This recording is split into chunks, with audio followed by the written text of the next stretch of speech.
This is the Mobile Tech Podcast, brought to you by worldpodcasts.com. Now here's your host, Tech Girl Miriam Joie. Hi, and welcome to the Mobile Tech Podcast. We're in Taipei for Computex. I'm here with Kevin Michaluk. Hello, thanks for having me on the show. And Nicole Scott. Hi.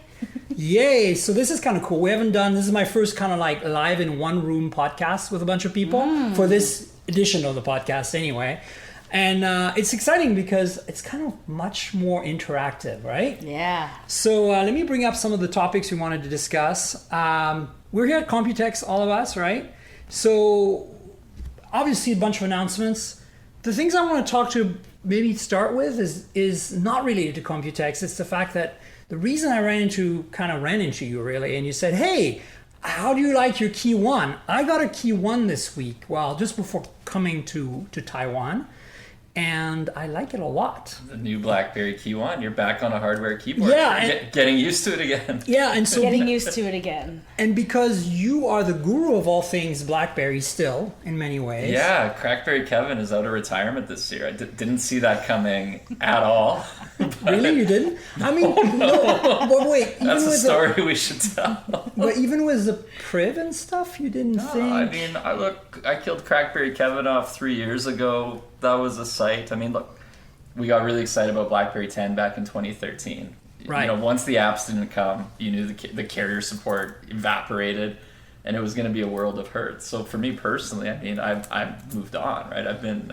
You've been Android and iOS. iOS, Android, done touchscreens for many, many years now, and coming into January this year in CES, you know, I sent out a company update email to 80 people that was 20,000 words long saying, CrackBerry will continue to be in maintenance mode this year. And maybe I'll write a blog post in February for our 10th anniversary. Yeah, nice. And I went to CES and, Alcatel's North American head of PR had the KEYone there, a prototype getting showed off. And I was like, oh my God, what is this awesome phone? And I had to see it, and lo and behold, Kevin gets excited about BlackBerries. And this is one I love, so... Yeah, back in business. So, I mean, obviously, I'm not the target audience, and I personally wouldn't buy one, even though I think it's phenomenal, because I'm just so used to the software keyboards, and phones like the Galaxy S8 and LG G6 have such large screens, right? That for me, like that extra real estate, just even further validates the software keyboard. So I'm very happy with that. But I think there's a lot of people who are really going to dig the KEYone. Like, who do you think, like, obviously the old BlackBerry users, but what do you think, Nicole? Like, have you played with one? Yeah, I have one, and actually it's really interesting. I thought that I would have moved onto it by now, but it hasn't made it as my primary daily driver, and I thought genuinely that it would. Like with this job, you're always getting a new phone, and you're always moving on to them, but I keep on actually going back to the G6 because I have nails on my thumbs, and the BlackBerry keyboard isn't as soft as previous years, so it's kind of glossy, right? So I'm having trouble with the nails. That's interesting. With the nails. So because I was a BlackBerry user years ago, when I lived in Canada. Trained in it, yeah. So I used to be trained in it, but I find I'm slipping, right? That's interesting. I haven't heard that from anybody else yet on the KEYone's keyboard. Yeah. I mean, it took me, because I've been on touchscreens for years now, right? It took me probably 2 days to get used to typing on it again, maybe 4 or 5 days before I kind of got back to the CrackBerry addiction. But it did come back, and I was lucky to get this an early build back in February. And since having it, I haven't switched back to anything. And I mean, I was iPhone 7 Plus, Google Pixel XL. I picked up an S8 Plus just to try it. Mm-hmm. And I'm like, there's something weird. There's some like variety of factors between look, feel, battery life, which is fantastic on it, that's held me to it without even thinking. But what shocked me, like CrackBerry Kevin, of course, I'm going to love a BlackBerry. But it's the other people I've seen, like Michael Fisher, Mr. Mobile, who is doesn't have a daily driver this year because he flips phones like I change underwear. Yeah. And that's become his phone. And a lot of the folks from like the Android Authority team who are in the same boat, they're all hardcore. Josh is rocking one too. And it's little things too, like they're using pro mode on the manual mode on the camera, and they're swiping on the keyboard to do the settings instead of smudging up the screen. Oh, nice. And screen real estate for typing, you actually get a lot more because you're not popping up a virtual keyboard to cover so much of the screen. So you actually get in those certain apps a lot of real estate. I think there's something to be said about the scrollable surface. But it of comes that back. keyboard. It's a keyboard phone, right? Like Right. if you used to love a physical keyboard, and you miss it, this is for Right. you. If you've never used one, probably a tougher sell. But even if you haven't used one, there's enough screen real estate to make this useful. One, Yeah. and all around, it's a really complete package. Like I think Snapdragon 625, really good processor. It's mid-range, but it's pretty damn close to a high end. It's about the same architecture as the 810 used to be, so that gives you an idea of what we're talking about. It's pretty good. And I shouldn't say architecture because it's actually very different. It's more like the in the same benchmark league as the 810 used to be, which powered the Nexus 6P. So we're not talking about too long ago, but with the advantage of even better battery life, and because they made the phone not too thick, but a little thicker maybe than average, you get this great battery life combined with 625. I mean, 625 is the You get a headset port too. Yeah, you do. You're holding the phone and I'm like, you don't even see that anymore, right? It's like, oh, thank you. 625 is the same chip that's in the Moto Z Play, and it's one of the best long time battery life champions. Yeah. Headphone jack. Honestly, I'm very happy that a lot of manufacturers are sticking with it, because I was really worried that Samsung would get rid of it and then it would be the beginning of the end. Because if they do something, right now it's like Apple versus Samsung, and one has it and one doesn't, the rest don't count, right? Basically. But I think overall it's a great package. The camera is decent. It's not amazing, but it's pretty okay. good, pretty solid. I've gotten good pictures out of it. The industrial design, I think, is very unique, very BlackBerry. The ergonomics, the balance of it in your hand while you're typing, the kind of this grippy back. Everything is really refined and polished. And the only thing personally in ergonomics that still I can't get used to, I'm still having a hard time even after almost a week, is that the power button is, to me, on the wrong side. Yeah, I hear that all the time. And I'm like, why do you use a power button? You unlock it with the space bar with the fingerprint. I'm constantly pressing this side button. But why are you touching it? You just stick your finger on it and you go like that and it turns on. You're wasting precious time using the phone wrong. They designed a power button for your fingerprint. Why would you touch that button? Why? Unless it's completely turned off, why? It doesn't make sense. Did you program a fingerprint in your phone? Yeah, you did it too many times, right? I was just pressing away. I'm just like... Well, no, look, I get it. It's just, I'm so used to, I guess what I'm saying to you is most of the phones, you can't just unlock them by tapping the fingerprint reader. You have to first hit the power button. Well, but iPhone, you push and hold on your home. You push and hold in one fluid motion. You're right. This works on... Depends on the phone. There's a lot of phones. Also, honestly, for me, the big thing about using the power button is when I want to see my notifications, the screen is black, right? And I just want to see what's on the screen. I just push it. I got the time, I got my notification. I put it away. So that's why, if the convenience key could be programmed to do that, then I wouldn't mind. Yeah. Because you're right, the power button per se is not what we need, but a glance mode is what I need. Yeah. Because as you said, putting your fingerprint on it, but this unlocks it. That's not what I wanted. I didn't want to unlock it. I just wanted to see it. You can do double tap when it's off. Yeah, to wake you the can screen. do double tap. Double tap. I turned it on, so it should work. There you go. Yeah. So anyway, you got options. All I'm saying I is get the gripe. It's like I kind of wonder if there is anything they could have done to make it completely programmable, because that way they'd have two convenience keys and you can do whatever you want. Yeah, I think actually doing both programmable would be cool, right? Yeah. It's definitely a phone that's about shortcuts. So, let's talk about that, because I really think they're onto something. That justifies the hardware. That and the scrolling, which you just described, Joshua Vergara using manual mode on the camera, and me browsing the web, it's been super helpful. Yeah. Those two things alone, to me, make the hardware keyboard really, like the fact that you can hit, the W or the whatever, the G button, and it gives you, Gmail. Yeah. And long press and short press. It's good. Yeah, long press and short press actually is I found. I can't stop using it, right? Like, that's the one thing where I have wanted to go back, because I launched my Instagram and then I launched, you know what I mean? And then I've actually programmed some of them to go directly to one of the folders of my Gmail. You know what I mean? Like, Totally. like little, I love little things things, little things.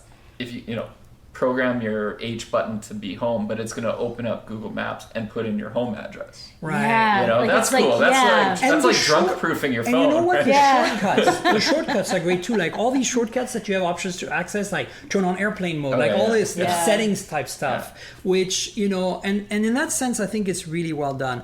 I personally haven't really used the Hub or any of the BlackBerry software because I don't care because I live in a Google world. No, you know what's interesting? I've gotten into the Hub. Have you? Tell us about why. I love it. Let's hear it. I love it. Basically, it's because I generally in Google will stay away from my other email addresses and just commit to my one work one, right? But in the Hub, I've pulled in everything, right?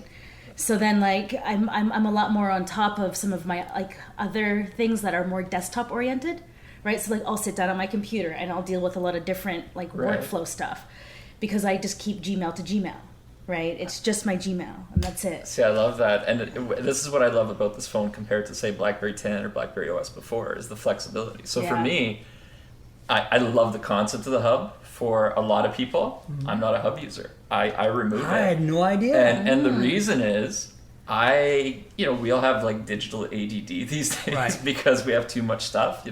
When BlackBerry came out with the flashing red light on their phone, all you received were emails and text messages. It was a very convenient feature. Right. If I turn on the flashing red light on this phone, it never will turn off because between tweets and Instagrams and whatever, it just doesn't stop. Yeah. So I turned that feature off. And for the Hub, it's the same thing. A unified inbox for me means I will get nothing done all day. So I'm one of these people now who's like, well, I do Instagram on the toilet and I do Twitter at the end of the day in bed. You've heard it here first, guys. Yeah, and email when I have to do work. That's what I'll pay attention to only. And I have to compartmentalize the way I work through a day, or else I will literally accomplish nothing. So I had to retrain myself. But so I've been aggressively on the road since CES, right? Yeah. Basically, so I've had 2 4-week trips, 2 1-week trips, and then 2-day trips in between. So basically, I haven't been in Taipei at all.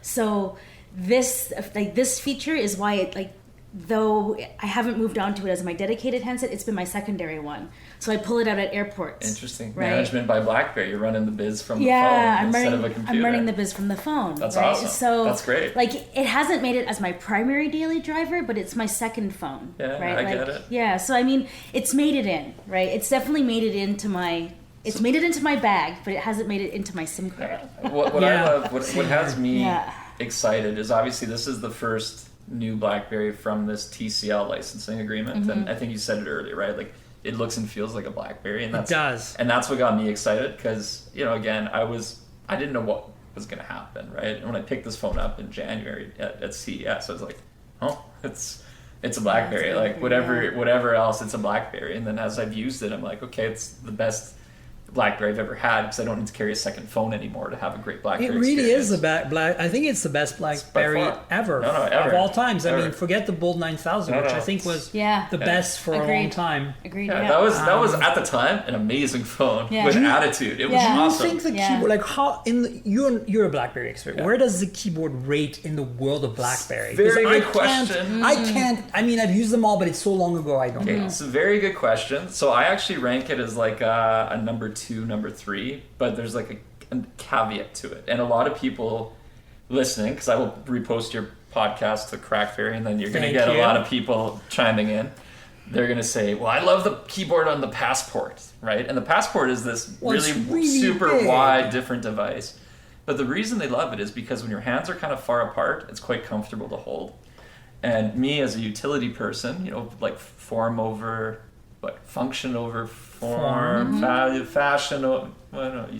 utility over beauty, function over fashion. Form. Yeah, function over form. You prefer form follows function. That's what I was trying to say. Form follows function. There we go. Yeah. I will stick one of these on the back of my phone. Yeah. And I have one of these for everybody listening, this weird phone ring thing, style ring on the back. Yeah. But the reason I love it is because instead of holding a phone by squeezing my palm, like hands into it typing, I can widen my hands out like this, and it's super comfortable typing. And I can also lie in bed with my arms and do this. So with this, it makes it an amazing keyboard. No more black it's, eyes. No black eyes. Black eyes. It's not excessively wide where you're wasting room with every finger movement. So it's tight and typable and accurate. If I don't use it, it's still good, but it's not as comfy as if I use that. But to me, it's probably like a top 3. And some of the changes, I think why they went slightly glossier, and the Bold 9900 has always been recognized as like the best BlackBerry ever, which had more of for typing, which had more of a smile to the keyboard. It was kind of slightly rounded. They went away from that to more straight lines because of being a trackpad now. It'd be slightly weird if it was curved, and then you're like swiping it left down, up down, left right on it. So I like it though. It's been really good. So, it also saved my face one time because I tripped in a hotel room and was crashing into a bedside table and slammed the phone out in front of me. Whoa. And it landed on the keyboard instead of my face. Wow, it's pretty good. It survived. So, it did good. So, would you say that which one is the best keyboard? Then you said number 2 or 3. Bold 9900 is hands down was the best. People who love the Passport would argue it is there, but I'm like, it's a 3-row weird keyboard, and I've never gotten into it. I just couldn't. But a lot of people love it who bought it. And then I'd put this right there. I mean, the thing about this phone is that it's the same size as a Pixel XL, roughly. And so that's actually a reasonable size. Some people argue, I know, because they think it's too big. But that means that you still get a lot of screen real estate. And that's the thing I love, is that if I don't want to use a hardware keyboard, I'm still happy. So because you pulled out a Pixel XL, I need to give you my rant on price. Okay, so my biggest thing is, I think this phone, probably one of the best things for the KEYone is the affordability factor, which I think it's really affordable. Because when I bought my Pixel XL from Google and shipped it to Canada, and I only got a 32 gig version because I couldn't buy the 128. It was like $1,150 or $1,200 Canadian by the time I got it to my house. What? That's insane. That's crazy. KEYone is $729 unlocked in Canada when they start doing that. How much is it in the US? $549. Yeah. It doesn't feel like a cheap phone. That's right? You pick it up. I pick up these 2 phones, and I'm when they announced it at MWC, I was there. You were on stage. It was kind of awesome. Really weird, unexpected again. 2017, really crazy year. But I played with the phone, and I was like, I was a little skeptical on the pricing, because in my mind I was thinking, in terms of spec, it's basically a Moto Z Play, which is a great phone, and it's not a cheap phone. It's a $450 phone. So I felt like $5 something. $549. I was like, that's a little too much. But then now that I've actually played with it extensively, it is so well made and it's so unique. I'm willing to pay an extra $100 for it. Basically, is what. Look, all around. I mean, I'm not a BlackBerry person, and I'm really enjoying this phone. And I think you should check it out. If you are an old It's not embarrassing to use a BlackBerry now, which I love. I know, right? It's kind of cool, actually, because when I was at Google I/O, all us cool kids had BlackBerries. It was so weird. We would whip them out in front of the Google people, and they'd be like, "Oh, so this is what you guys use." We're like, "Yeah, we're doing the KEYone." But actually, I think that's why everyone's using them. Because it's cool. Is because it's retro. It's different. Right? And not a lot of people have it. If you've got one, you know what I mean? Like, someone. Well, Jason, but you know what I mean? That's true. Thanks, Jason, by the way. Jason. Oh, thanks for the Toomey case, actually. So mine came with a Toomey mine came with a case, too, but I didn't put it in because I like to live dangerously. No, well, we know you. I know. With phones falling off your scooter and stuff. I know. So I'm really excited about this case. It looks good.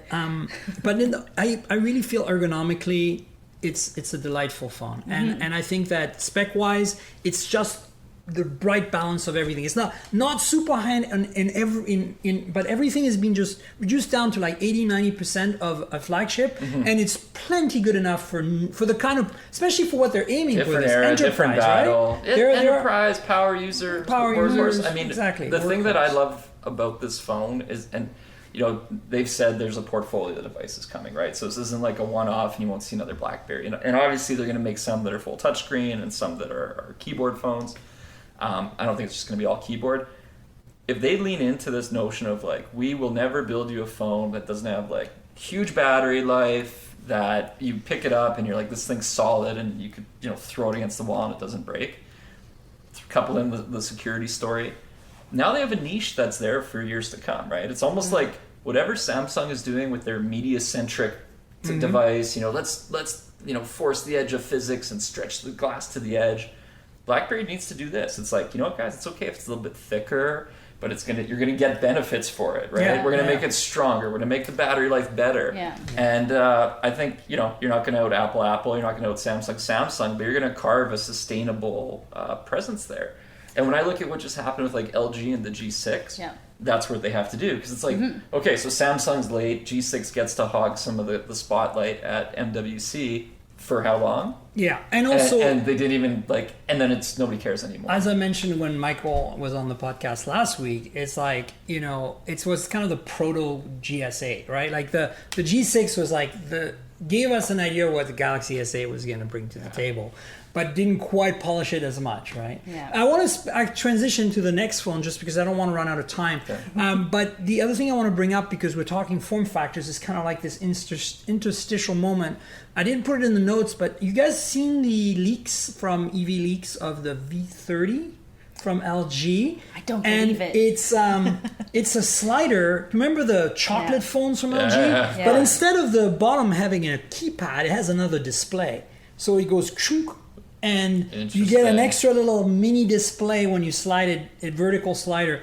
And I don't know if it's real, but EV Leaks is pretty spot on. So the point is, I just want to bring it up because we're talking about LG, is that I'm actually excited to see more new form factors coming.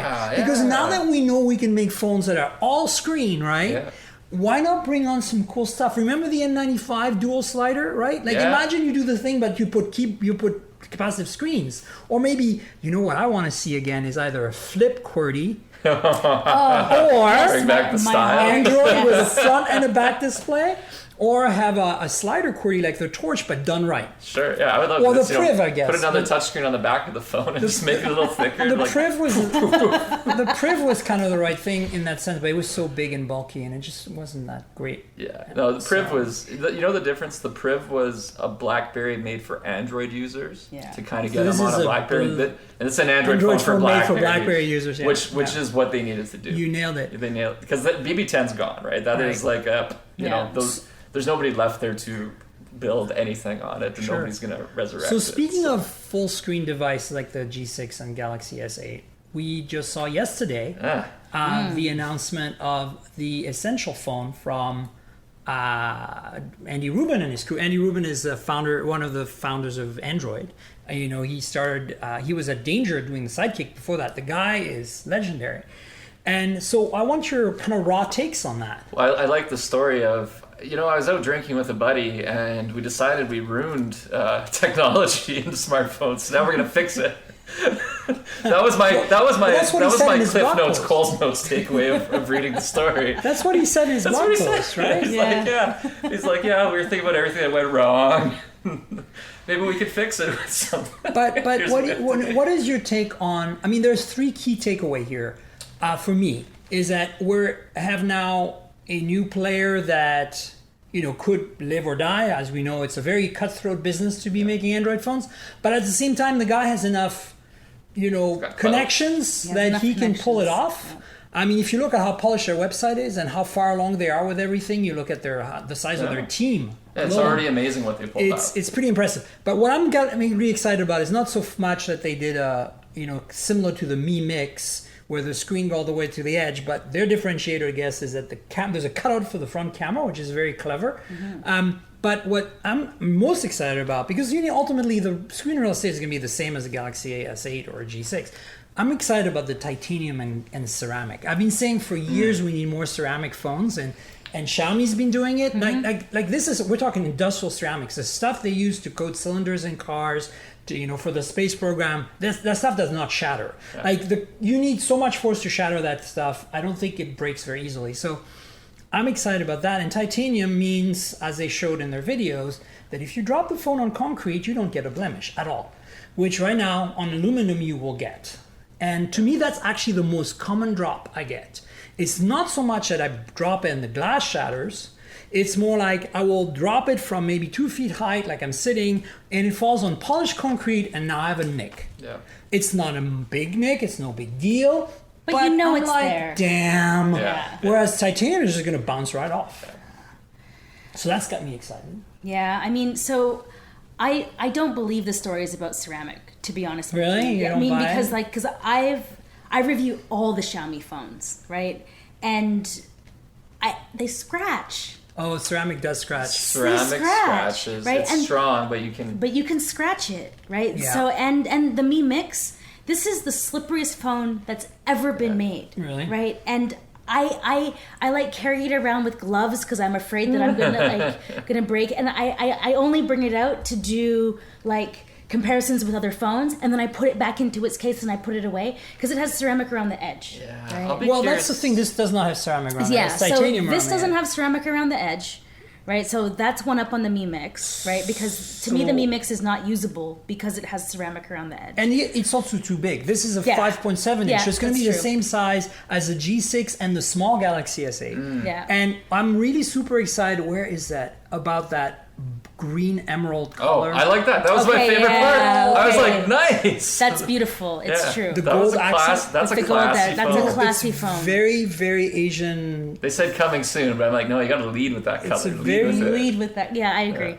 Where is that? I agree. Somewhere in here. Yeah, It's what was the name? Core. There no. it is. Yeah. Yeah. It's a very. What's the name they give it? Ocean Depths. Ocean Depths. It's a very Ooh. Asian feeling aesthetic to me, and I think that's very smart because they're obviously only selling to the US at first, but you can tell they're thinking about China already with this phone. I'm excited about the dual camera too because honestly, having used the Huawei cameras with the monochrome and color sensor, it really adds so much dynamic range to your photos. And if they do an even better job at the software than Huawei is doing, we're going to get some pretty impressive results from this. You know, they claim that it's dual camera because they wanted to make it thin, but if you look at the specs, their phone isn't any thinner than the P10 Plus I'm using right now, right here to backup record with. And so I don't really buy we needed to make the cameras thinner because they're already pretty thin. But they don't protrude, which is great. Snapdragon 835, of course. We're going to segue into more 835. I just want to say, I just wrote a story for Mobile Geeks you should go read about this, how Windows 10 is coming to the Snapdragon 835. And I think the 835 is literally eating the world right now. Like everything that is good is on Snapdragon 835. It's kind of crazy scary. And of course, this phone has 4 gigs of RAM, 120 gigs of storage, no SD card.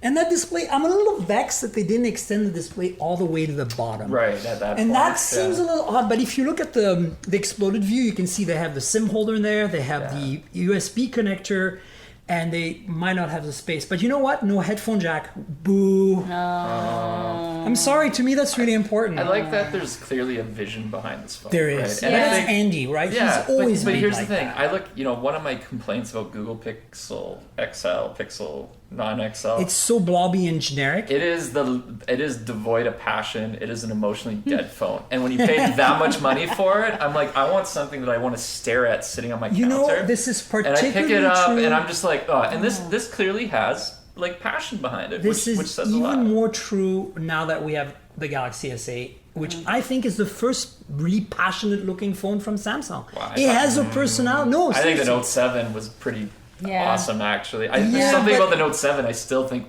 I But- don't know what. So wait for Yeah. the Note 8 because I Sure. think that aesthetic is gonna. But to me, the screen size Yeah. and the fact that you can see a Galaxy S8 from a mile away, you know right away it's Galaxy S8. Right. Like that personality, like Samsung's never really hit that personality. The Galaxy S6 and S7 with their edges, we're starting to begin that trend. It's true. The but Note now 7 they're was just beautiful, but the S8's actually like iconic. Yeah, It's- and that's it's what I mean. recognizable. And so this is even, to me, this is one step way beyond that. To me, this is potentially going to be even more iconic in the green, yeah. than the iPhone because it's going to be interesting to see. In the black or matte black, it's like but that color is like. So they didn't pull off the edge-to-edge all the way screen, and I think having cutouts for things is perfectly fine. I think we're going to see more and more of these screens with rounded corners and cutouts for significant parts because it makes sense. It's interesting. I think for this phone, they probably have the earpiece right around the front-facing camera because it's the only other place it'd be. And we know from the Mi Mix that the piezo thing doesn't work, right? Yeah, So not at all. I don't know. It'll be interesting. I'm excited about this phone. I almost want to pre-order one, but I'm pretty sure I'll be able to get one to review. So I'm not going to spend my money. You should pre-order and then cancel. That's kind of kidding. And then sell it douchey. No, but China. it helps them get carrier support. This is the thing. If you don't pre-order, then they But I can't don't go think get the support. I don't think they want carrier support. Well, support from partners, support from anybody. That's my biggest question mark here is, building the phone and that, they've already done an amazing job as a team. The next thing becomes that reality of business. Selling right? it. It's like, well, but it's not, it's selling it, it's supporting it, it's, Yeah, right. people have complaints, they have questions. Who's doing your help articles? Who's doing this? Who's doing that? Who's answering the phone if somebody complains? And if you do that stuff wrong, you'll not build a business, right? Yeah, we'll So see. I it's- mean, look, Nextbit is an example of a company who pulled it off, and they got acquired. Right? I don't know if you're familiar Did with they that. pull it off then? Well, no. is that They- getting acquired? I mean, LinkedIn got acquired. Do you think that was? That's the definition of success in Silicon Valley. Well, though, getting look, So acquired. actually, I think I read a very good article I'm about just saying, LinkedIn like, that was a if you- failure. It got if you- acquired. If you look I mean, at they didn't like, make it. the number of phones like Sagan or whatever was that, Sagan? Oh, that Sagan phone. Sagan. Yeah. I mean, if you look at the number of phones that didn't make it, and Nextbit just crowdfunded, shipped, and made it, and they got acquired, you're gonna say they didn't really get a chance to prove themselves because we never saw the sales. We don't know if they. Well, they didn't go mainstream. Right. They didn't. But go, maybe that's what he wants. Maybe he doesn't want to go mainstream. Maybe he wants to be like the super fresh, super cool phone that's better than the iPhone. Well, it's kind of like the OnePlus attracted Almost its core exactly. audience, right? Yeah. So to me, so what's interesting to me here is, for it to be a success, it needs to get everybody who's currently going after Pixels and everybody who's currently going after OnePluses, Yeah. and that core Well, audience needs to move. you know to what? that. It's and working. Then that'll It's be working for impressive. me. I'm seriously thinking that maybe if the Pixel 2 doesn't entice me, which I don't think it will, because I don't think they're going to go ultra wide screen, and I'm sold on the ultra wide screen and edgeless now. I think I might go because I know that Andy Rubin's not going to mess up Android, as he's already said. Because he's got to fix it now. He's got to fix it now, right? Exactly. But my point is that I'm actually very excited about this phone simply because of that. And I was also with Nextbit because a lot of the guys came from Google. And if you look at the phone experience, it's really good. Yeah. How about So, the price point on it? it's- Given because OnePlus is 50, yeah. a Super little more ex- affordable. Well, that's the Yeah. thing. OnePlus. That's why when you said OnePlus to me, it's not even the same league because Yeah, but like it's the core audience though. Yeah, It's- I definitely agree with you. It's definitely the audience that has the OnePlus, that Yeah. has that kind of pixel, that's in that genre of it's- buying off carrier. And Nextbit fits in right? that box too. I And think. Exactly. Nextbit fits Yeah. in that box. And like, do you think that there's any more people that can like that they can grab into that, or has that market already been defined No, by that- number? You I know think what there's I mean? lots of room for that, especially because There's people two. are leaving the carrier subsidies behind in droves in the U.S. Crazy how it's Okay. happened. So this is really fun. Like a couple of years ago, between Android Central and mainly Android Central, we were doing this on. We were really trying to like get people to understand why they should buy Unlocked, and everybody was still bought into carriers, hardcore. And we were doing stuff, and people are like, "Never will I buy an Unlocked phone, ever, ever, ever." All of a sudden, last 6 months or something, complete flip. It's like, I will never buy from a carrier. I only want my phones unlocked. I'm like, what happened? Went to bed. I didn't pay attention one day, and the entire audience flipped its mindset on it. So, huge change. Yeah. But I think there's two levels of success. I think right now. What? We just said it, right? One is if they can actually beat the intenders who are thinking Google Pixels or OnePluses or Nextbits, and I guess what was Nextbit, and this works. That's like step one, and then step two is to actually reach the mainstream audience beyond that, which they probably can only do if they first win over that other audience. But I think you're right. Like I'm more excited about this phone than the next OnePlus or the next Pixel. I am as well, especially because OnePlus has kind of gotten rid of their Oxygen team. So like now that kind of like freshness that they were bringing into like a lot of their OS, they're going to lose. The on vision. the The vision. vision. I think The that's the vision. thing. They clearly yeah, have the vision. Yeah, the vision. Yeah, and let's round off the essential phone talk by talking about that quote. I don't want to call it modularity, but the fact that it has this magnetic attachment for accessories that are only powered by pins, and then use WiGig, which is a 60 gigahertz, 6 gigabit per second wireless connection, like close proximity wireless connection to communicate. And their first demo of that is a 360 camera, which is very bandwidth intensive. Yeah. I personally think the camera looks like crap. It does not look like the level of quality of the rest of So the that product. was the most disappointing thing. So and it's funny, today in Taipei at Computex here, I had a meeting with a Montreal-based company. I don't know do you know Immervision? I've heard of them. So Immervision has been around 16 years working towards 360 cameras. Okay. And they design custom lenses for all these different applications. So actually, like what's going in the Zeus phones, what's in the Acer, what is it, the 360 Hollow 360 camera they unveiled not too long ago. Yeah. That's all their technology. They design it, they do the software, they do the stitching, they do the algorithms that do it all, and then they license it to the companies that do it. So they're powering a lot of this 360 stuff. And instead of doing fisheye lenses, they do what are they called? Panamorph, which is much more built like a human eyeball. So the range they get is way more than like 180. It's like 210. Okay. And when they do what they're building for the smartphone cameras, you know, it's not like two different cameras. It's like very much one camera with two sides to it that they build into the frame. And when you start to move these cameras, the phone around, it is seamless between their software stitching and that. This is not using their technology. And they should have, because the Immervision stuff is by far the best that we're seeing right now.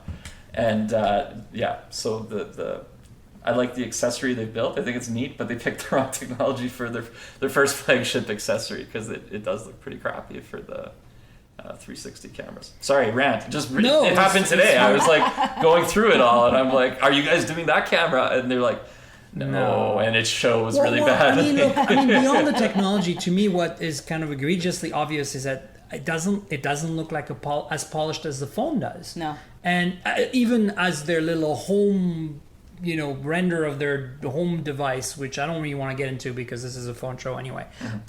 But it's like, to me, like, I don't want that wart on my beautiful essential phone. Are you kidding me? Even if I do like 360 photography, give me something that I would have expected, something that's like, this looks like cheap plastic with like a completely different rounded design.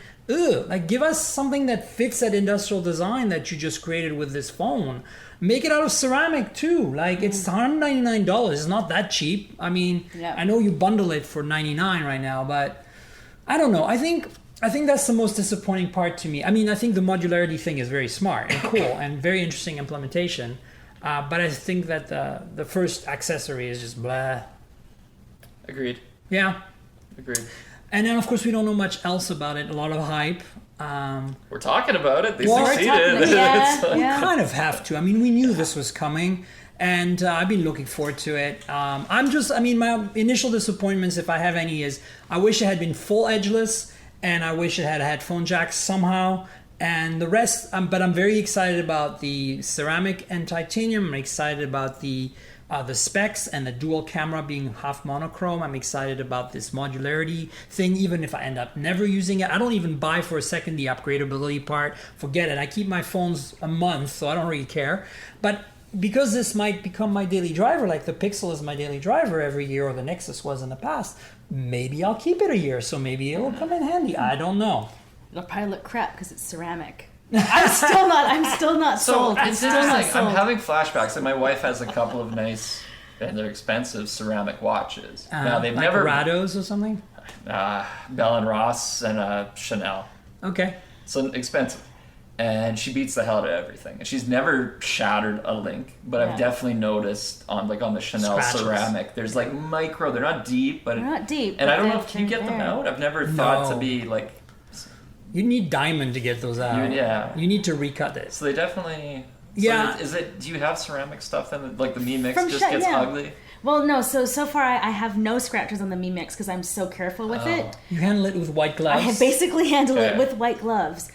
But the other ceramic phones from Xiaomi, the back is definitely there's definitely scuffs on the ones that I've used. But at the same time, Xiaomi's building really durable phones. Like I dropped like the Mi 5 that had the ceramic back, and I have this like hard corner flat part on the metal, right? But nothing's broken. Right, like the metal is like clearly like taken down. And that's why I'm excited flat. About the titanium and ceramic combo. Is that the titanium is going to be a shock absorber and it's going to not deform, but take the blow and then bounce back. And then the ceramic is going to just not be as structural; it's just be cosmetic. So, sure, the scratching will be an issue, but I'm not even sure it'll be that much of an issue. New ceramic Apple Watch, does that thing hold up well to scratches? I mean, I would like. Renee, where are you when we need you? You know what? I bought it and then I sold it to him. I bought it last year, and then CrackBerry Kevin came out of retirement. He I'm couldn't get one getting from, rid of this piece. You couldn't get one from the Apple folks? That's surprising. Well, I told him he wasn't allowed to if I was buying one first. Because then I'd have to look at photos on Instagram all the time, my watch, and I'd be like, no. So I was like, I'm buying this one. You can't have it. But then I sold him mine. I have no idea because I'm not a big Apple Watch fan. So I wouldn't know. Yeah, I don't know. But I mean, look, I think it's cool that there's, especially people like Andy Rubin. He clearly put together a good team. Limoran is on the team. He worked with me at Pebble. He was the head of user experience, and he's the head of user experience there. So it's kind of nice to see some people I've worked with. out of Palo Alto. Okay. So and how big's the team? You said it was big. It's already like at least like 50 or 60 people. Okay. At least that's what's listed on their website. How long has it been going on? I wasn't really paying attention to the story. It's clear to me it's been going on for at least a year or two. Probably 2 years. But it was super stealth for a really long time. Like we didn't find out about this until like maybe 6 months ago. Okay. And then he teased us with a photo of somebody holding the phone, kind of like this, and you could see the edgeless display. And we all thought, they're just using a Mi Mix because it looks exactly like it. Clint from Xiaomi did a mirror photo. That's right. That was true. Yeah. But I mean, it's cool to have new entrants. And honestly, let's kind of briefly touch on this since we've all used iPhones. There's there's a ton of rumors. There's always a ton of rumors about the iPhone in this time of year, and because it's coming soon. But do you think, like, to me right now, Apple is in the worst possible position they've been in so long in terms of their gap, perceived at least by me, who's a tech nerd, their gap in technology between the iPhone 7 Plus and say the Galaxy S7, 8 and the Essential phone and the Mi Mix. They need to come out with, in my opinion, they need to come out with a phone that's full display, full front display, and or potentially what we've seen now, these leaks of, which might be fake, of a phone that's a completely front display with the fingerprint reader embedded in the glass, with cutouts for the front-facing camera and earpiece with dual front-facing cameras. I don't know if you've seen those leaks. To me, if they pull that off, they would finally be at a place where I'd be like, okay, I respect you again. Because right now, they haven't really done anything innovative on their phones. They built a really cool headquarters. Oh, they built a really cool headquarters, man. The drone video of that's amazing. Yeah. But look, I mean, honestly, they have the one thing that I do give them kudos for, and then Ray talks about a lot, is that they have the mightiest processing power in their devices, right? Yeah. There's no doubt that the 810 or whatever is at now is much more efficient and just as powerful as the competition right now. But that doesn't really, to me, translate into anything tangible as an end user. Perhaps some people like Gruber, I'm sure, will argue it's more smoother experience, 60 frames per second UI, blah, blah, blah. But, you use a Galaxy S8 or a high-end Android phone and, there's no lag. They work. They get slower as time. That's still an issue. But I want to see Apple really, show what they can do with their billions of dollars in R&D. Yeah. Like, we're not seeing any of that. It's driving me nuts. Like, honestly, you know how we all have 15 phones in our bag all the time, and of course we do. I have the Apple phone among them, and honestly, I like you call it the Apple phone. The Apple phone, whichever one it is, the Apple one, right? You heard it here first. It's called the Apple phone. Stupid Apple phone, right? No, but literally, it looks like a fake Chinese phone to me. It does. It looks cheap. I think it feels cheap. The 2D glass on the front, like when it's in the pile among all the other ones, the design looks weak, right? And everyone's like, it's such a beautiful phone. I'm like, for who? Children? It's just really bothersome. In fact, I would add that the Pixel here in my hand, XL, and the Huawei P10 Plus, which is here, both completely emulate, at least in the front, the iPhone, are boring. To me, so boring. They're boring. It's funny.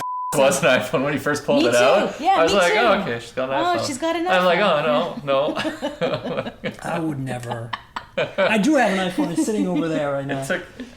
It's my alarm clock. That's all I use it for, believe it or not. Streaming music in the hotel room. When you have 15 phones, that's what you do. You're like, oh, this phone's my music phone, and this phone's my YouTube phone, and this phone is my podcasting phone, and this one's my alarm clock. It's on airplane mode as an alarm clock. I really think, though, we are at a point where kind of rounding out both phones we've talked about today, for many years it was like who can build the best smartphone, and that's all that mattered, right? Like, and somebody would win the title for 3 months or 6 months and that kind of thing. And I think what 2017 is showing between the KEYone, the Essential phone, the Nokia throwback from MWC, it's not about nostalgia. It's about, okay, it's more like the automotive industry now. Like, there's plenty of things that will get you point A to point B. What do you want? And at what price point? Do you want the Ferrari? Do you want the workhorse? Pickup truck? Exactly. Exactly.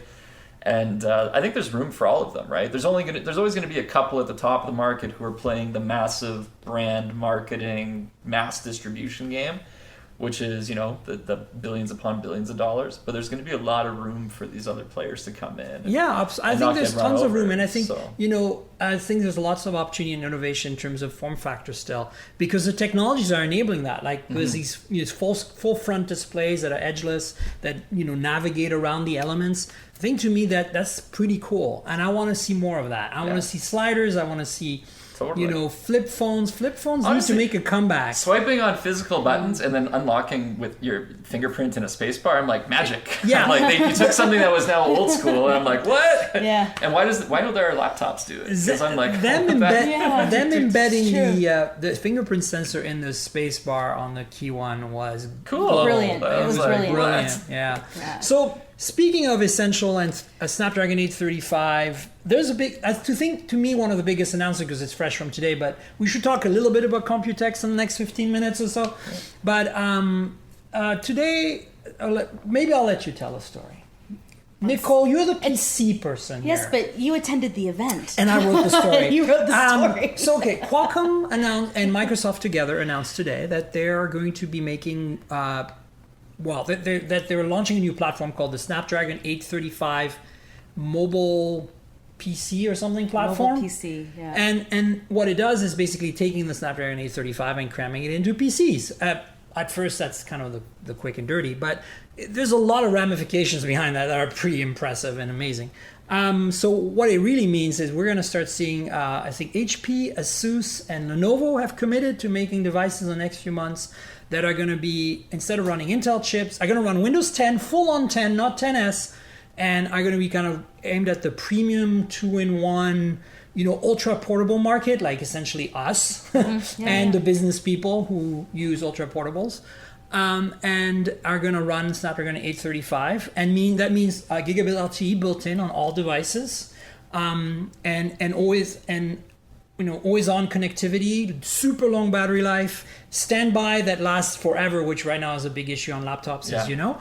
And then more importantly, connected standby, which means that you'll be able to get, like, your phone right now when it's sitting on your night table with the display off, is still getting your emails. And when you turn it on, you see everything. You don't have to suddenly wait 5 minutes for all of your email to upload to your whatever, right? It refreshes in the background all the time. So I think, to me, it's exciting. But what's really exciting is I got to see a demo. And I was blown away. Because here's the thing. I was seeing a demo of x86 apps like Office, not compiled for ARM, running on the Snapdragon 835. And it was fast? And it was fast. And that's been the kicker that we've been waiting for. Right. Right? Like, yeah, sure, but is it compiled for x86, right? And like, they're like, yeah, well, we can't do it. Or you see it, and it's laggy. I mean, basically, what we're seeing here is the same thing that happened when Apple went from PowerPC to Intel, where they had Rosetta as a completely seamlessly integrated emulation layer. And actually, in fact, the first year or so, half of the OS was still PowerPC, and it ran perfectly fine on Intel chips. And in fact, it ran faster on Intel chips. I'm not sure it'll run faster on ARM chips than the high-end Intel, and they've been very clear, those two, Microsoft and Qualcomm, that they're really aiming to this for like the productivity, not the gaming, not the like you need a video editing machine. I want to use it for me. Like, I'm not gaming. I want to be able to work and be. It's not for like your video editing rig or something like that, but it's for your normal everyday surfing the web, doing a bunch of Microsoft Office stuff, maybe editing a podcast, editing a few photos in Photoshop that you need to upload for your web blog, whatever it is. And I think from what I saw, and if you have a chance, watch the video on mobilegeeks.com. It's an 18-minute video. It's a bit long, I'll watch it. It goes through the whole thing.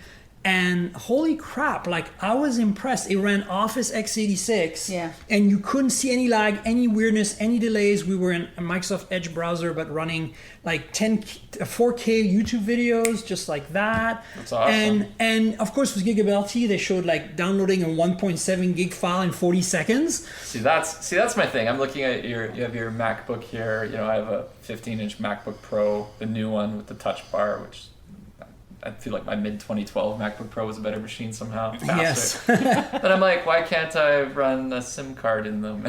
Right. And so... like, why is it so hard? I always have to, Wi-Fi hotspot to my phone. I'm like, this is annoying. But there are many other advantages over what Intel's put. I mean, you look at this MacBook. Now, this is the original 12-inch, so it's not the upgraded one. But it has a circuit board inside that's the size of a credit card. That's why the battery is so big and why the battery life is so good. Right. But because of that, because of the thermals and the general efficiency of 2 years ago Core M, this thing starts to bog down after 6 tabs in any browser, right? Like, you're okay running like Audacity like we're doing right now, and a few other things, but if you have more than 6 tabs, you're starting to feel some serious pain.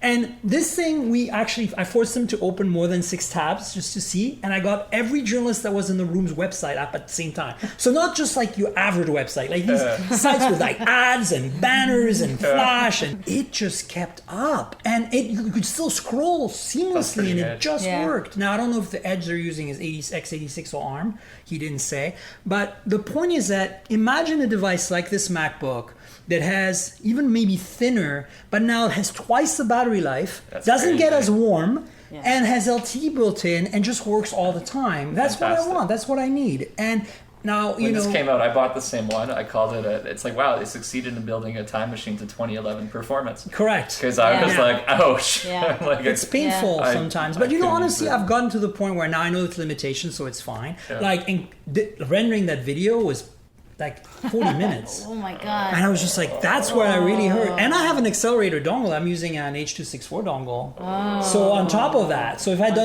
when I tried to do the CPU only, it was giving me a 4-hour estimate. And you're like, no. And I'm like, no. I feel like we need to coin that. We need to trademark that sound just now. That's like tech blogger. Yeah. Pain. But look, the bottom line is the demo. Watch the demo on mobilegeeks.com, because honestly, I came into it very skeptical. Like, I'm a software engineer. I know the emulation can be really tricky. Apple pulled it off. It looks like ARM and Microsoft are pulling it off. And they are not interested in making Windows S machines, Windows 10 S. They're really interested in making full-on Windows 10. That's cool. We downloaded 7-zip. The zip price point will be like... They don't know. Like, they didn't talk about that. Like, in general... This was like a dev kit, premium, or like... they're looking at premium ultra portable, so like the $1,000 mark right now, like the Flip S we just saw. Yeah. And maybe that's a good segue anyway. But what I was trying to get to is that they are basically promising much better battery life than what you could get from the equivalent competition right now on Intel, because that's the one thing. It's thermally, a 10 nanometer technology makes it thermally so much more efficient, and battery life, unless you're doing some insane gaming or video rendering, I don't think it's gonna eat too much battery. And so potentially we'll all have laptops very soon at trade shows that last us the entire day without a charge, and are connected on LTE all the time. Need it. That sounds like a tease. And to me, that's super exciting. So the emulation thing seems to be resolved, and more importantly, they proved it to me. Like, this was really the proof in the pudding for me. Was we download 7-Zip, which is just a standard unzipping app, from the 7-Zip website, not from the Windows Store or something. Right. And it was get this, Win32 32-bit app. Yeah. And we installed it, and it ran just like that.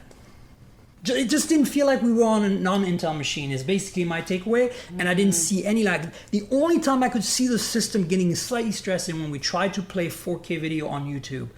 And then you could see, like, it took a little while to start downloading and buffering, but I think it was like web or browser optimization issue more than anything else at that point. I mean, to be honest, I'm fine with 1080p on YouTube. I'm very rarely I never do 4K. But, 4K. I mean, everybody's talking about 4K, right? Sure. And honestly, if I were a manufacturer like ASUS and I'd make a machine like that, I would probably only put a 2K display in it. Like, do you really need a 4K display anymore? No? I hope that they bring it back down and they stop doing 4K displays. 2K is good, right? 2K is good. 2K is what we have on our phones. I think it's good enough. Yeah. But let's segue into ASUS, because I have... Yes, let's talk about the Flip S.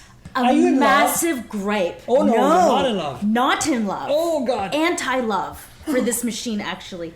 Because It looks so pretty. It looks so pretty. But I it want looks it. So, it looks so pretty. I want to bite it. But the entire ASUS lineup, and all ODMs go through this every once in a while, where they forgot how to make a good keyboard. Like I didn't type on it. the travel on the keys is nice, right? So initially you kind of like type on it and you're like, oh, this is good. They have nice travel, good chiclet keyboards, good mechanical, or like, you know what I mean? Like, So what? You're like so you're no. So they forgot to put a strut in the middle of the keyboard, so it dips. Are you kidding? Oh, it's bouncy. You can. I thought the thing was metal. You can push down on it, and if you push on the back near the display, you can audibly make a sound like tick tick Yeah, tick these tick tick tick tick. pre-release, I can checked you check? every single one. And how soon are it's- they hitting the market? It's That across the seems- entire notebook lineup. So right? wait. It's not just the Even flip. though it's metal, every- it's not rigid? it's not rigid. And Right, so, so- it makes me like so angry. So you're, like, because lower this in the mid, device like, is and it's weird. bouncy. It's That seems Oh, not. wait a second. How is the key travel? Is it better than MacBook? oh, it's 3 times as better as the Yeah, MacBook. this Okay, one, good. yeah. That's like- what I heard from everyone. like, but I wanted so to hear it from you. It's like the key travel's amazing. Initially, you're like, "This is baller," and then you're like, "Wait, what happened?" I gotta And type on it. I haven't typed on it. Nobody's noticed typed it. on it either. But like, if you watch my video, it's like everyone in the comments is like, "Holy crap!" The middle That of is the- crazy. And when you push on the back, all they had it's to like, do was put a rubber foot there. I all find they that, had to do- I find that like they'll Well, fix maybe it. that's all you have to do. You buy a tiny little piece of No, rubber. no. you No, no, glue it's it over. inside, Oh, it's But I find like they It's fix that inside. before a consumer can buy one. I really That hope they seems- do, but it's you should in- vocalize that because Yeah. that seems Right fixable. here. So, in case people don't know, we're talking about the ASUS ZenBook Flip S, which is a Beautiful. beautiful. Do you guys remember the ZenBook Pro from last year? That's what it was. So that was a very much like a Mac, like a smaller MacBook than the MacBook, the 12-inch MacBook. And now imagine that as a convertible, where you can flip it yoga style all the way around, turn it Yeah. into a tablet. That's what the Flip S is. Very thin. So I just Very wanted them thin, to know because they're very phone people. gorgeous, like nice metal bevels around it, and they have that like great Zen circle in the back that's like 40 steps of amazing metal tooling. the It's radiant- beautiful. The navy with the gold navy with the edge. gold. Yeah, it's Stunning. It's a glorious looking machine Glorious. with a was it concave or convex? Intentional. It's there for for optimizing a your hand reason. angle. We have a few more minutes. I want to kind of maybe go quickly over what you've seen since you're really kind of more tuned in on the PC world. And I know the listeners are not PC people, but they might be interested. We all use PCs or Macs. What are the things that you did not get angry about?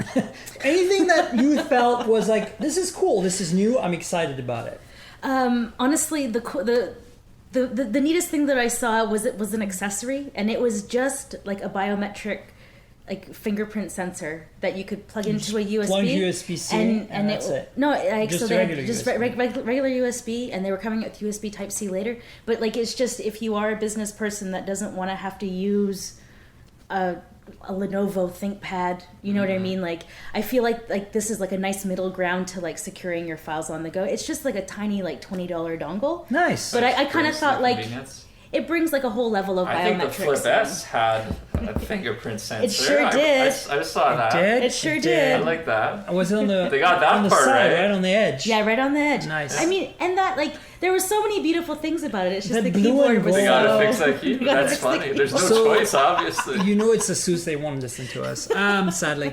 Well, maybe we can talk to Manolo and he'll get Yeah, it well, done. Yeah. Get some Just get the get some- feedback. into the You know product Manolo, market. you should let him know. Yeah, I know some of the folks there. But here's the thing: any other laptops or all-in-ones, two-in-ones, Speaking- whatever so- that made so- you go like, "Ooh, cool." Laptop wise, I would say that I really did like the Vivo Book line that they did with the NVIDIA 930 and 940, right? So basically, I think that a lot of people who are giving the ASUS lineup with the NVIDIA graphics card have misread what ASUS's intention is with this, right? Because I think tech nerds look at a laptop that has a GPU and they're like, that's an old GPU. I can't game my latest game on that. And they all get like Diva IE on it. But I think that actually like this entire lineup is really targeting that kind of like at-home media center, like the people who have cord cut and they want to be able to push 4K to their TV or to their monitor, right.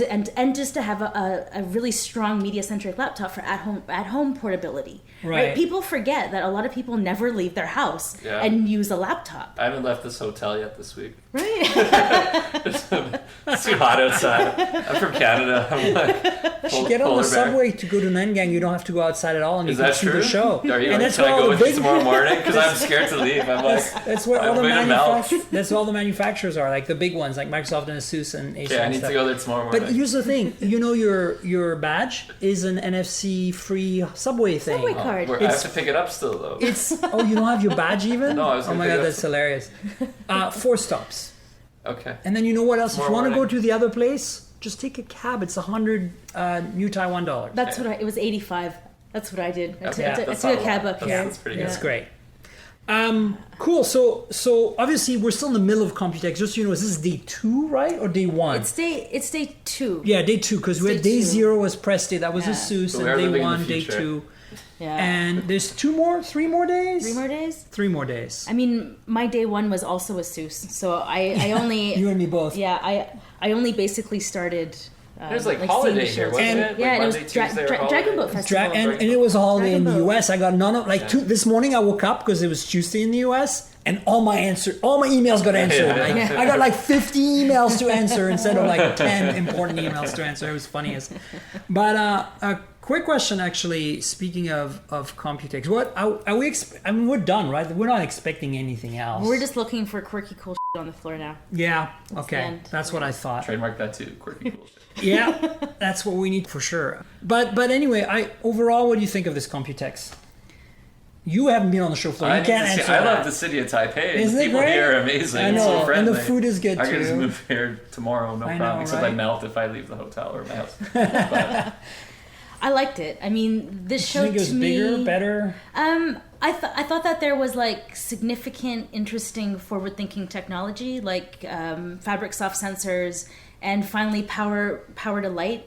Y-light is like. Oh yeah. So like Wireless there- light. Yeah, so like wireless powered lighting. Power. Yeah, wireless power. Wireless power, right? And so like they're ready commercially, right? And they're just looking for distributors and partners, right? So I mean, like a lot of really interesting enabling technology has been released this show. Right, so it's not like we're seeing like all these high signal things. Apart from the biggest high signal for me is the amount of solid desktop replacement that has emerged on the market. Right? Yeah. Like that the Titan that you covered at MSI. Yeah, right? so that massive Titan. I had no idea what I was talking about, by the way. So if you want to watch me make a complete ass of myself live on video, I put it up. watch. I was like taking you have to go to the German site for this. The German site for this, mobilegeeks.de, and go and look at the MSI Titan story and watch me make an ass of myself talking about gaming laptops for a minute or two each. I had no idea what I was like talking SLI. about. This means 2 hard drives. No, 2 video cards. 2 video cards. It's Sorry, true, right? yeah, It's 2 video cards. It's true. Crushed it. Okay, I Got crushed it.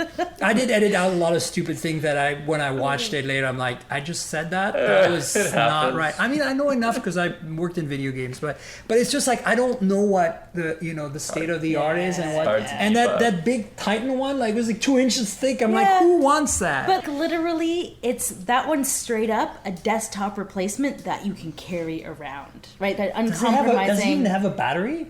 I don't. It doesn't Does that matter. battery last 10 minutes? It should. It doesn't need to. It's just about being able to carry your desktop around with you. You know, there was right? a That's bigger it. one, the older Titan that was there. That thing one you could has almost like not lift. desktop keys on it. Oh yeah. Like, and it's Ching, 4 inches thick. That's awesome.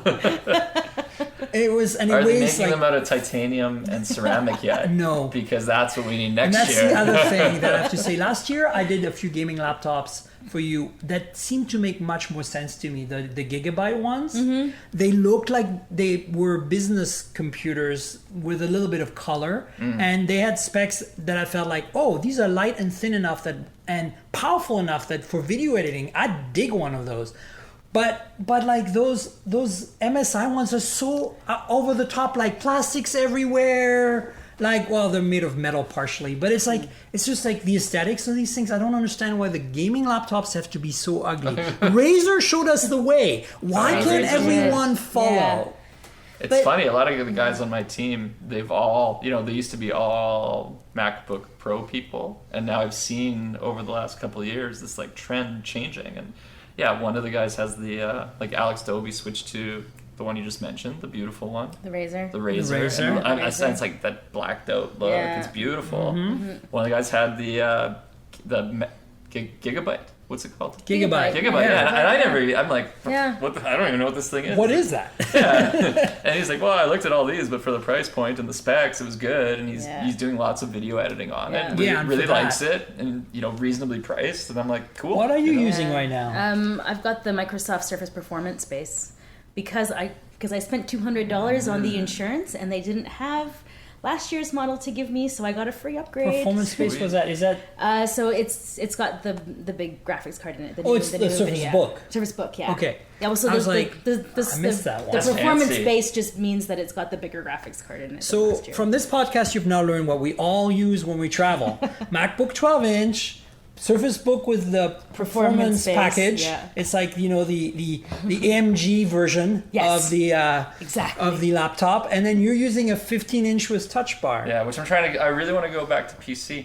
I used to be a PC person all my life, and then I think it was Dieter Bohn converted me to Mac Oh, Dieter. 8 years Dieter. ago. He said, and you know why he did it? Just to pawn off his old ones so he could buy new ones. He's like, Kevin, you should really switch. And I'm like, I don't know. He's like, if you switch, you can buy this one off me, and so you could buy a new one. And he did that like 3 years in a row. And then eventually I just was like too lazy to switch back. But I really, really want to. So I'm going to, Do you know I still what you play should it. look at? Yeah. Okay. I would, from this show, my switch from Mac to Windows, check out the Asus ROG Zypher. But that is a That's like a gaming cool laptop. gaming. Yeah, but I But can it still. looks kind of badass. I kind of like the I'm way looking it it up right now. looks. It's kind of got this two-tone on How do the you spell back. Zypher? I don't even know. ZYFER. Growing up, my Zypher. parents drove a Zephyr. Zephyr. Ford Zephyr? I think Mercury, that's I how think. you Mercury pronounce Zephyr. it. I might be pronouncing it wrong because I only read this. I'm going to look this thing up. Anyway, I'm what down. do you think I should go for? You know what I like? I want super light, super thin. Horsepower is kind of secondary. What do you think I should switch to? Honestly, with the keyboard, if they could fix the keyboard, The Flip S. I like the Flip S. But honestly, that MateBook, the MateBook X, that's a really nice machine. Oh, yes. Yeah. Is it on the show floor anywhere? No, Is Huawei not here? No, Huawei's not here. So I was at their launch event in Berlin. Oh, right. Taiwan doesn't Yeah. exist for China. Yeah. Huawei cannot be here. I forgot. Dope. Dope. All right. Well, should we wrap it up? Do you guys want to plug yourselves? Maybe Nicole, you want to start first? Yeah. So Nicole Scott from MobileGeeks.com and MobileGeeks.de. So 2 of them. And where English do we and find German. you on the Oh, yeah. on Twitters and stuff? Nicole_Scooter. Yeah. I have split personality disorder. So if you want- 500 websites are Yeah. about to be dumped into my podcast. Yeah, if you want the business Kevin, it's at Kevin Michaluk on Twitter, and that's the co-founder, chief operating officer of Mobile Nation. So yeah, we do have lots of websites with I'm Do you want to actually tell people who don't know who Mobile Nations is some of these websites? Yeah, so we've been around for many, many years, 15 years, evolving. We never thought Palm was going to die, but unfortunately it did. So we learned very early to diversify. So we used to have Trio Central and Pre-Central, which are amazing. Then we have CrackBerry has a resurgence in 2017. Somehow, crazy. Android Central, Windows Central. iMore. Yeah, Renee Ritchie, we mentioned him this show. Cool. VR Heads, they all have YouTube channels and that. And, Mr. Mobile, Michael Fisher is part of our He was on my our podcast team. last week. There you go. Fantastic addition to the network. And you can find CrackBerry Kevin on Twitter, Instagram, and YouTube if you want to learn more about the KEYone, which was fun to talk about today. Yeah. All right. So you guys know you can find me on Twitter as Tankgirl with like the comic book character without the vowels. It's at TNKGRL.